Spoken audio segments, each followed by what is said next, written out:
કેટલાક લોકો લાયા હશે, ના લાયા હોય તો સત્વરે 30 તારીખ પહેલા આ કાર્ય પૂરું કરી દેવાનું છે. 30ની પછી કોઈ પણની બૂમ આવશે તો પાર્ટીમાં કોઈ તમને જવાબ આપશે નહીં. તમારા કાગળો છે, તમારા જે 11,000 એ સત્વરે 2-3 દિવસમાં ભરી જ દેજો.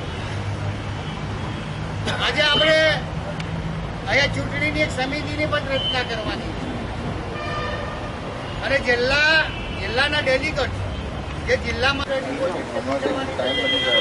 કેટલા જોઈએ, દરખાસ્ત સરકારે કેટલા જોઈએ એ તમામ માહિતી અને તમામ જે બધી માહિતી આપણા જે આ સમિતિમાં રાખવામાં આવશે. અને ઉમેદવારો આપણામાંથી જે પાર્ટીમાંથી હશે એને તો પાસાન સાહેબે પણ કહી દીધું અને મુકેશભાઈએ પણ કહી દીધું કે જે પાર્ટી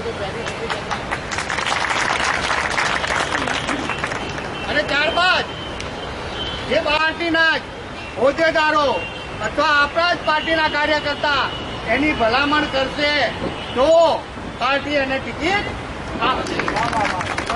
ગુજરાતમાંથી પણ આપણા કેટલાક લોકો વક્તા તરીકે હોય અને ચૂંટણીમાં પ્રચાર કરવા જવાની ઈચ્છા ધરાવતા હોય તો એવા લોકોને પણ આ સ્ટાર પ્રચાર તરીકેની જે નામાવલી થશે એમાં આપણે સામેલ કરીશું.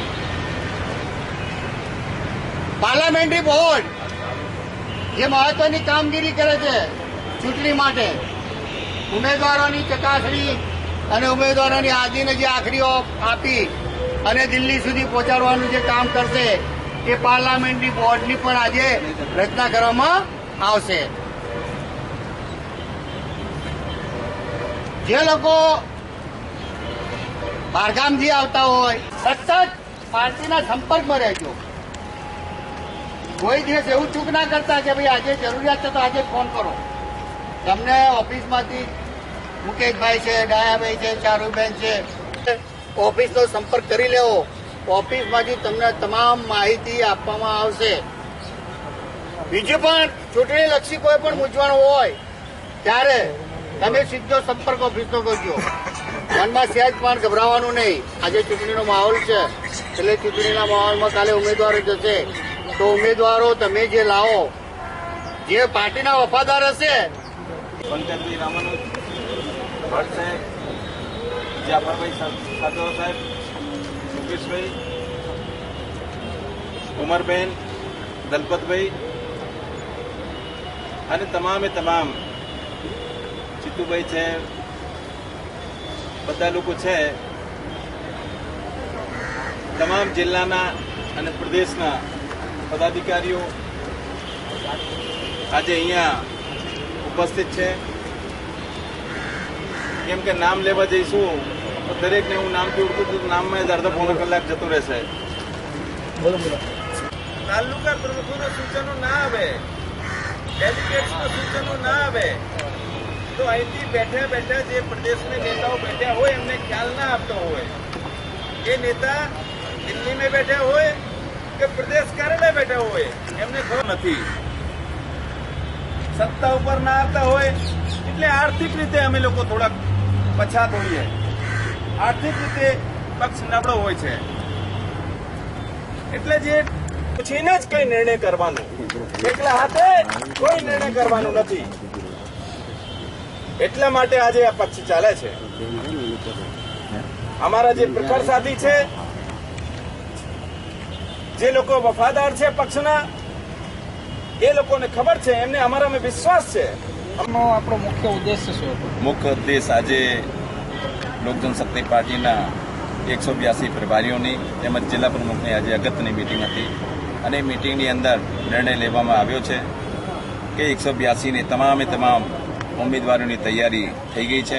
આજે દરેકે દરેક પ્રભારીઓએ પોતાના વિસ્તારમાંથી કયા સીટ ઉપર કયા ઉમેદવારને ઉભો રાખવો એમની લગભગ તૈયારી પણ થઈ ગઈ છે અને પોતાના બાયોડેટાના સાથે અહીંયા ચૂંટણી કાર્યાલયે આપણે જમા પણ કરાવી દીધો છે.